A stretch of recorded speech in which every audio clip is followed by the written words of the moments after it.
আসসালামু আলাইকুম মাছ চাষি ভাইরা। তীব্র গরম চলিতেছে বাংলাদেশে, 45 ডিগ্রি তাপমাত্রা।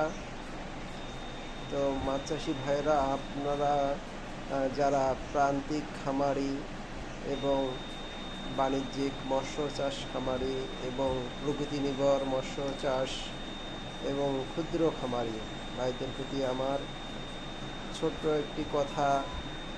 এই গরমে পুকুরের পানি তাপদাহ থাকবে এবং যে কোনো সময় মাছের ক্ষতি হতে পারে।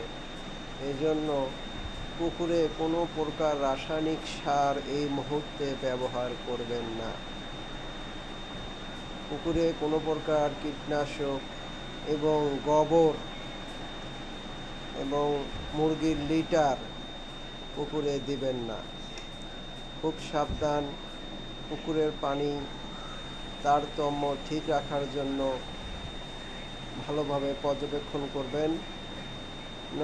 না হলে আমার খামারি ভাইরা হঠাৎই ক্ষতিগ্রস্তর মুখে পড়ে যাবে।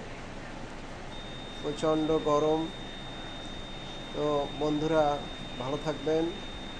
এই গরমে কোনো কীটনাশক, কোনো রাসায়নিক সার, কোনো গোবর টোটালি বন্ধ।